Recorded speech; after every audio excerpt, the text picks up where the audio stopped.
कृष्ण कृष्ण कृष्ण हरे हरे हरे राम राम राम हरे हरे। जो मनुष्य शास्त्रों के आदेश को छोड़कर अपनी मर्जी के मुजब कर्म करता है उसको ना सिद्धि मिलती है, ना सुख मिलता है और ना ही परम गति यानी मोक्ष मिलता है। तो इस श्लोक का अर्थ क्या बना कि हमें जो भी काम करना है, चाहे वो भक्ति हो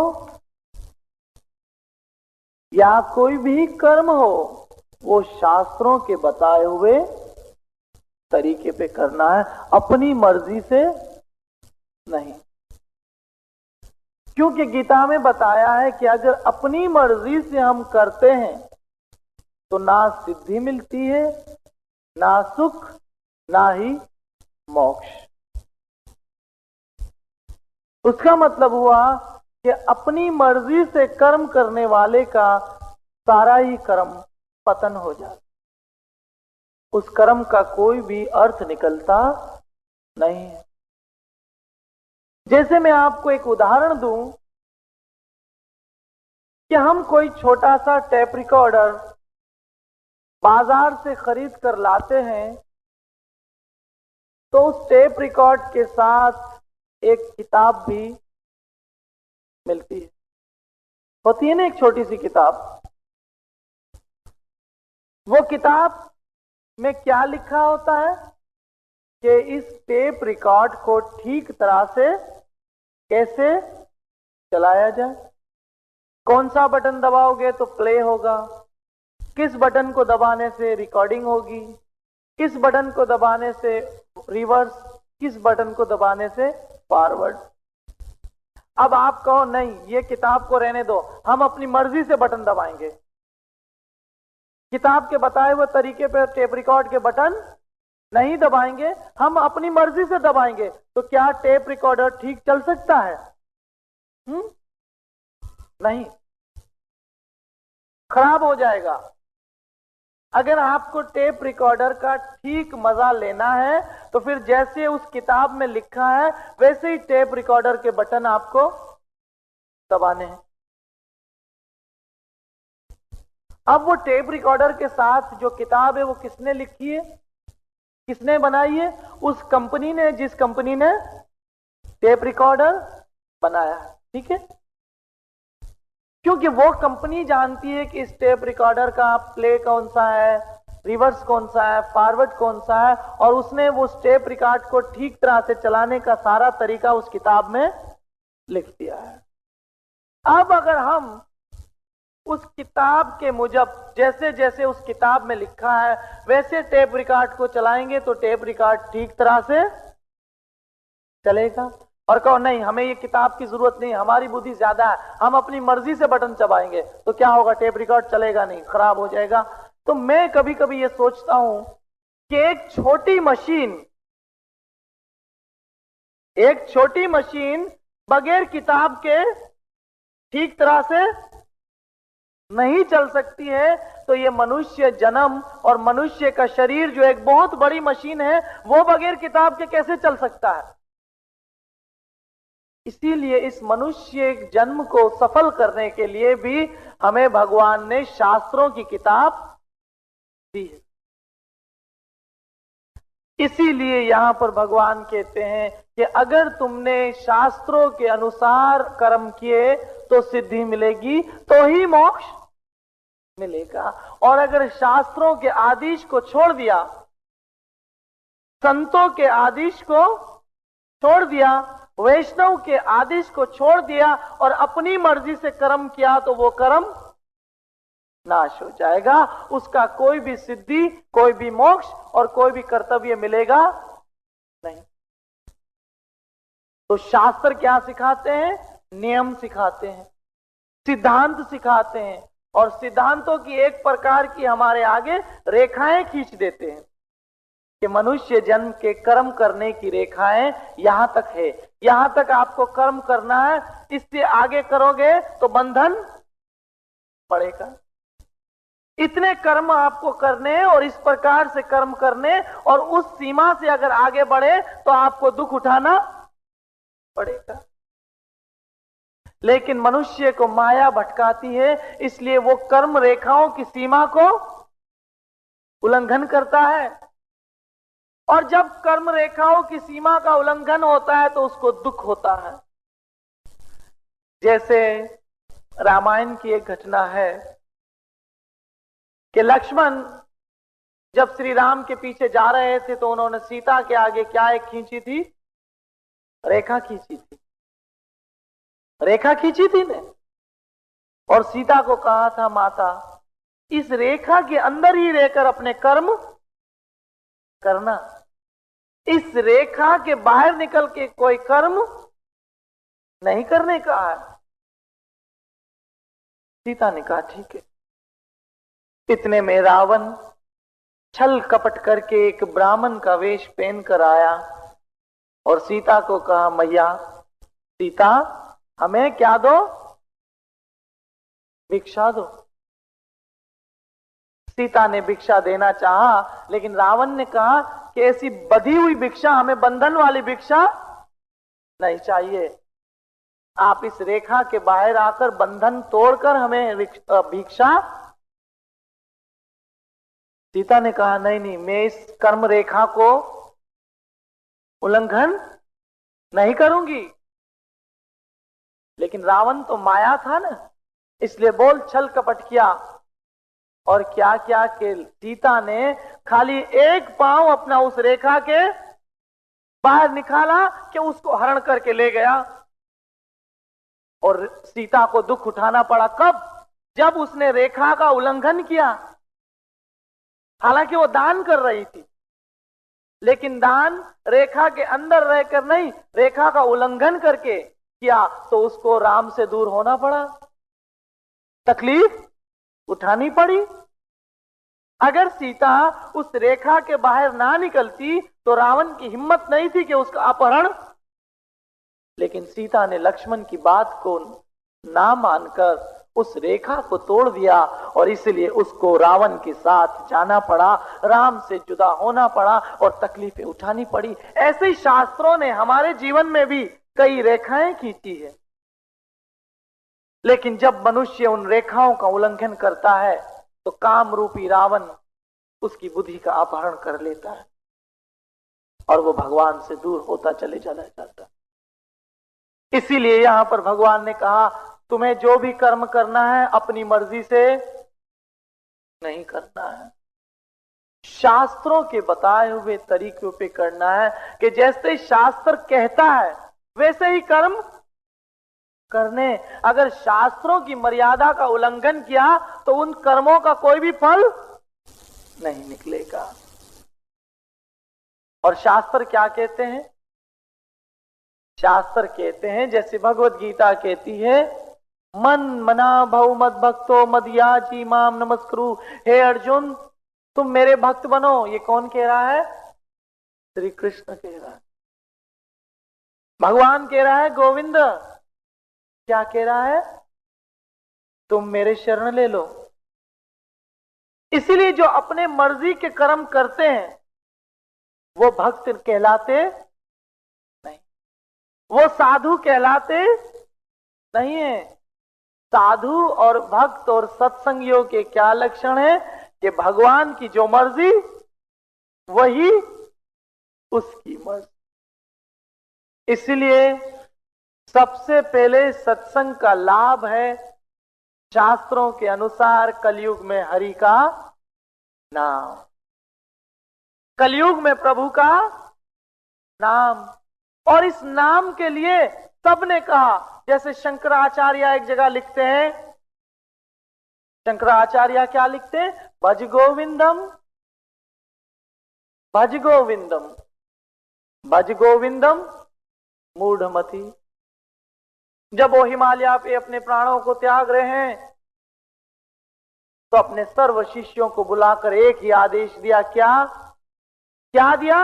भज गोविंदम, भज गोविंदम, भज गोविंदम। मूढ़मति, मूढ़मति का अर्थ है जिसकी कम बुद्धि हो। मूढ़मति का क्या अर्थ बनता है? जिसकी कम बुद्धि हो उसको कहते मूढ़ है, कम अकल है। और इस कलयुग में सभी की अकल जो है वो क्या है? कम है। क्योंकि हम शरीर से आगे का विचार कभी भी नहीं करते। हम केवल शरीर के आनंद का विचार करते हैं और आत्मा के अखंड आनंद का भाव हम नहीं ले पाते। इसीलिए शंकराचार्य ने कहा भज गोविंदम, भज गोविंदम, भज गोविंदम मूढ़मति। क्योंकि हमारी अकल इतनी ज्यादा नहीं है कि हम वेदों को समझ सके, हमारी अकल ज्यादा नहीं है कि हम पुराणों को समझ सके, हमारी अकल इतनी नहीं है कि हम ज्ञान में डुबकी लगा सके। इसलिए सरल मार्ग क्या दे दिया? कलयुग में गोविंद का नाम है, कलयुग में गोविंद का नाम है। इसीलिए हम कहते हैं जब भी आपको समय मिले आप इस गोविंद का नाम लो, क्योंकि गोविंद के नाम के लिए बिना ज्ञान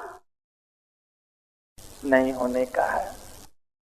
कभी कभी हम सत्संग में बैठे होते हैं तो कुछ लोग आकर हमसे प्रश्न करते हैं कि मधुसूदन जी,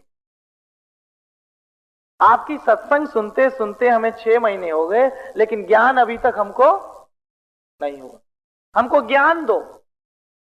क्या दो? ज्ञान दो, ब्रह्म ज्योति के दर्शन करवाओ, भगवान दिखाओ। लेकिन ज्ञान मैं आप में प्रकट नहीं कर सकता हूं। क्यों? इसका एक कारण है। क्या कारण है? मैं आपको एक कथा सुनाता हूं। एक माता एक संत के सत्संग में रोज आती थी, संत की सेवा करती और फिर आखिर में कहती महाराज मुझे कोई ज्ञान दो। संत कहते माता समय आने दो, मैं तुमको ज्ञान दूंगा। 2 हफ्ते के बाद फिर वही रट, महाराज खीरणी खाओ, पूरी खाओ, हलवा खाओ, पर कोई ज्ञान दो। ऐसे करते करते 6, 7, 8 महीने, 1 बरस हो गया, लेकिन वो हर बार यही कहती महाराज कोई ज्ञान दो। एक दिन संत ने सोचा ठीक है माता मैं आपको कल ज्ञान दूंगा। कब दूंगा? कल ज्ञान आपको दूंगा। इसलिए वो माता तो बड़ी खुश हो गई, हलवा, पराठे, पूरियां, खीरणी, बहुत मजे मजे के ऐसे डिशेस भोजन पकाए और महाराज को बिठाया और महाराज को कहा महाराज पहले भोजन खा लो ताकि और मजे से मुझे ज्ञान आप दे दो। संतों को भी हम बगैर मतलब के खाना नहीं खिलाते हैं, वहां पर भी कोई डंडी जरूर मारते हैं। संतों को कहते हैं अचो साईं असांजे घर में पैर घुमायो, फिर पैर घुमायो सो छा थींदो, हमारे पाप जो है सारे संत ले जाएगा। 2-4 फूल के सब्जी खिलाई संत को और कहा पैर घुमायो, 10-5 का भोजन खिलाया और लाखों रुपए के पाप संत के सर पे दे दिए। कहते संत आया, पैर घुमाया, सारा पाप लेके गया, अब पाप खूब करूंगा, अगले बरस किसी और संत को पकड़ के लाऊंगा, अचो साईं अचो मुझे घर में पैर घुमायो। यही तो है। संत को हम इसलिए थोड़ी अपने घर बुलाते हैं कि कोई कथा सुने, कीर्तन सुने, अपने जीवन का परिवर्तन करे, वो तो नहीं। वो तो कहते पैर घुमायो। इस पैर घुमायो से क्या होगा? हमारी बलाएं संत के सर जाएगी। संतों को भी हम नहीं बख्शते हैं, लेकिन फिर भी संत बड़े दयालु होते हैं, बड़े कृपालु होते। इसलिए उस संत ने कहा माता आज ये भोजन मैं आपके बर्तन में नहीं खाऊंगा, ये मेरी थाली में आप भोजन डाल दो। आपकी जो खीरणी है ये मेरी थाली में डालो। बहुत समझने की बात है ये। अब वो माता ने जैसे खीर संत की थाली में डाली तो देखा तो उस थाली में बहुत सारे कंकर, बहुत मट्टी, कचरा पड़ा हुआ था। इसलिए माता ने कहा महाराज लाइए पहले ये मैं प्लेट आपकी साफ कर दूं, फिर इसमें खीरणी में डालूंगी। संत ने कहा नहीं नहीं, साफ वाफ की जरूरत नहीं, ऐसे ही इसमें डाल दो। माता ने कहा महाराज ऐसी मट्टी वाली बर्तन में, गंदे बर्तन में, खराब बर्तन के अंदर, मेलेट बर्तन के अंदर अगर मैं खीरणी डालूंगी तो खीरणी का स्वाद आपको नहीं आएगा, इसलिए पहले मुझे ये बर्तन साफ करने दो। महाराज ने कहा नहीं नहीं, इसी गंदे बर्तन में आप डालो। माता ने कहा नहीं नहीं महाराज, मैंने इतनी मेहनत से खीर पकाई है, इस गंदे बर्तन में कैसे डालूं, इसलिए पहले साफ करने दो। संत ने कहा माता तुम गंदे बर्तन के अंदर खीर नहीं डालती हो तो मैं गंदे मन में कहां से ज्ञान डालूं। तुम कहती हो कि गंदी थाली के अंदर खीर डालने से खीर का स्वाद खराब हो जाएगा, तो तुम्हारे अपवित्र मन और मेले मन में मैं कहां से ज्ञान डालूं, इसलिए पहले मुझे मौका तो दो कि पहले तुम्हारा मन में साफ कर दूं, फिर ज्ञान का प्रकट खुद ब खुद हो जाएगा। इसलिए पहले ज्ञान की बातें ना करो, वेदों की भी बातें ना करो, क्या करो, भज गोविंदम, गोविंद को याद करो। क्यों, चेतो दर्पणम मार्जनम बहु महादावा गनि निर्वापणम, ये जो भगवान का नाम है ये बरसों से जमी मेल को साफ कर देता है। और जब मन की मेल साफ हो गई तो वो ब्रह्म ज्योति ज्ञान स्वरूप तो खुद ब खुद प्रकट होना है, उसको किसी ज्ञान की जरूरत नहीं है, सत्य को कोई समझाता नहीं है, सत्य तो खुद ब खुद प्रकट हो जाता है।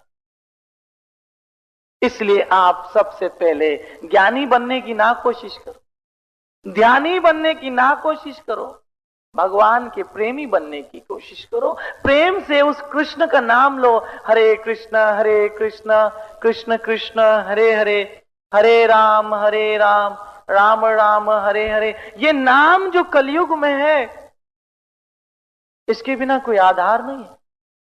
इसीलिए यहां पर भगवान कहते हैं तुम्हें हर काम शास्त्रों के अनुसार करना है, अपनी मर्जी से कोई काम नहीं करना। और जब मनुष्य शास्त्रों के अनुसार काम करता है तो ही ज्ञान प्रकट होता है। जैसे दवाई अगर आप अपनी मर्जी से खाओ तो असर होगा, दवाई में तो शक्ति है लेकिन उसको खानी है डॉक्टर की मर्जी से। जैसे एक आदमी आया डॉक्टर के पास, उसने कहा मुझे तकलीफ है पेट में, उसने कहा 2 गोली सुबह, 2 शाम और 2 दोपहर खाना। उसने कहा ठीक है। 15 दिन के बाद फिर आया, बोला महाराज आपकी इतनी अच्छी दवाई थी लेकिन मेरे पेट का तकलीफ दूर नहीं हुई। डॉक्टर ने कहा दवाई तो मैंने बहुत अच्छी दी, फिर तुम्हारी तकलीफ क्यों दूर नहीं, तुम दवाई कैसे खा रहे हो? बोला 1 गोली सुबह खाता हूं, 1 दोपहर और 1 शाम। बोला भाई मैंने तुमको कहा था 2 सुबह, 2 दोपहर और 2 शाम, मेरी मर्जी से दवाई खाओ। फिर वो 15 दिन के बाद आया, बोला डॉक्टर साहब मेरे पेट की तकलीफ दूर नहीं हुई, पेट में बहुत तकलीफ है। डॉक्टर ने पूछा क्या हुआ, कैसे दवाई खाई? बोला 3 सुबह, 3 दोपहर, 3। तो डॉक्टर ने कहा कि अपनी मर्जी से तुम अगर दवाई खाओगे तो असर होने वाला नहीं। ऐसे आजकल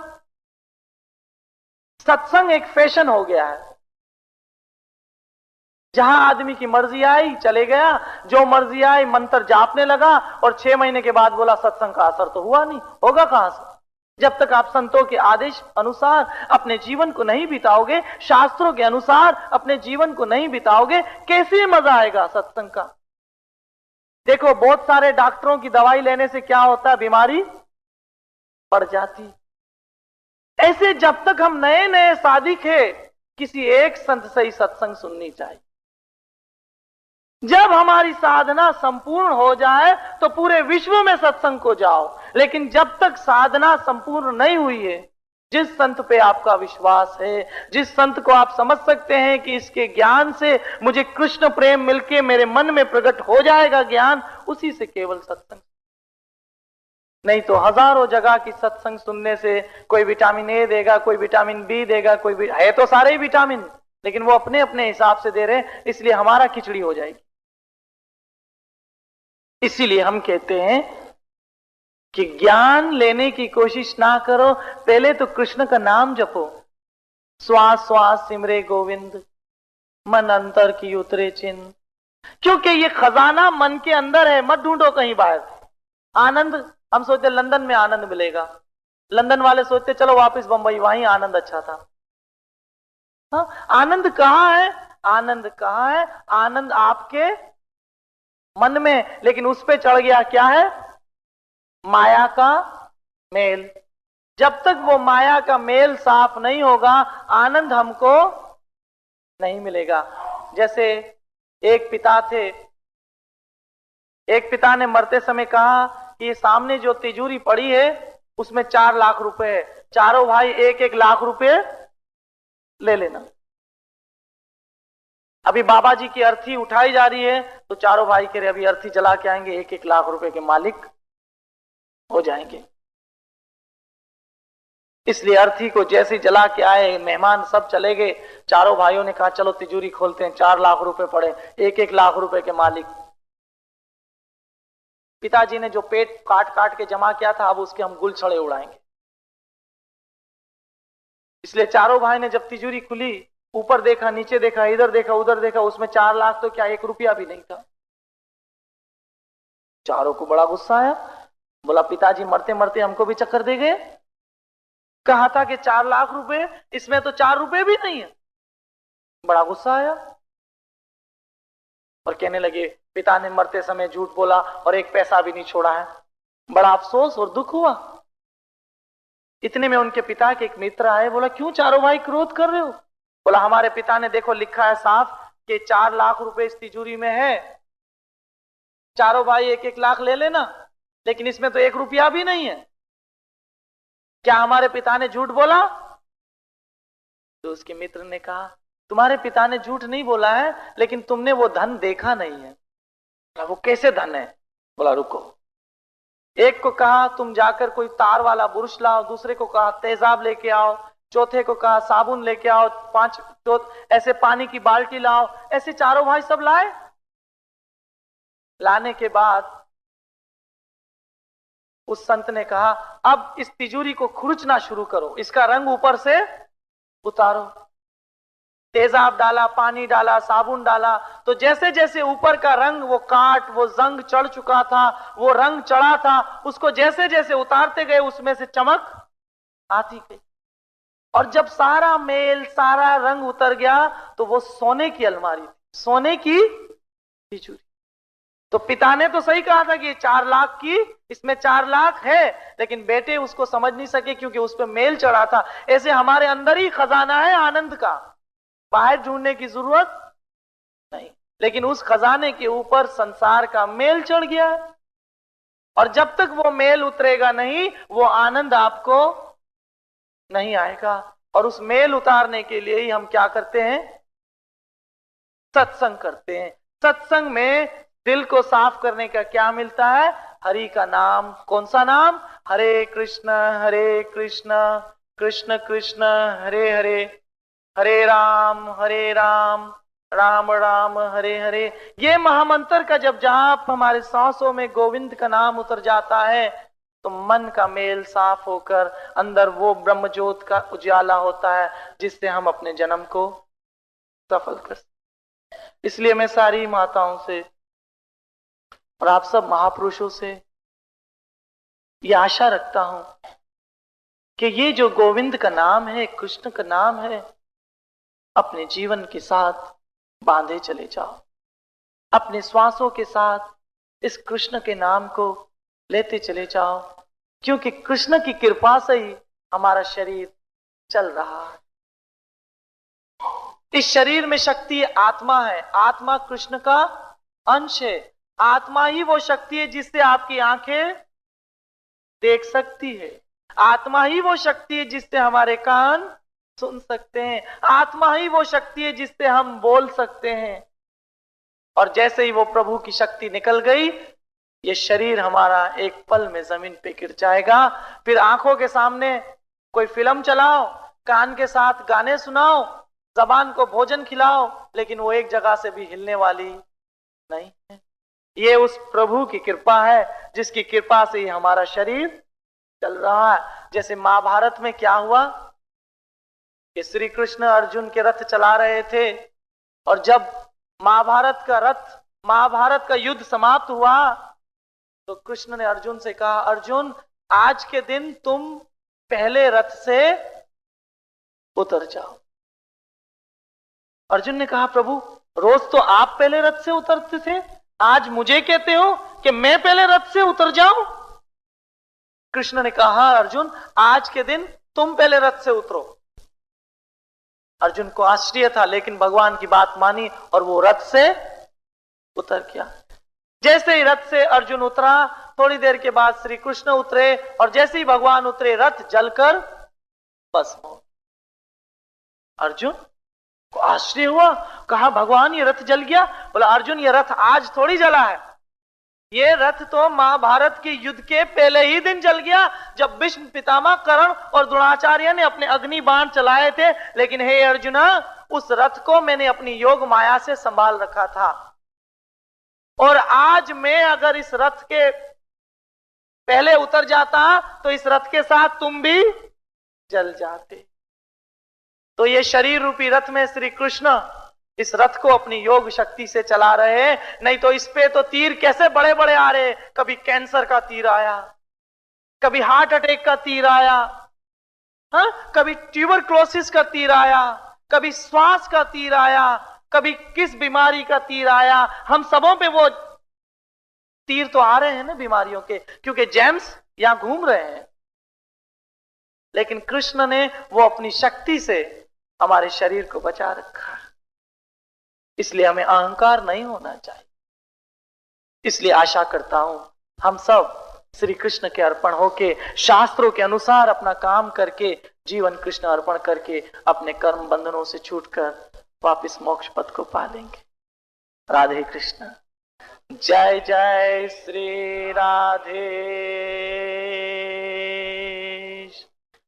जय जय श्री राधे, जय जय श्री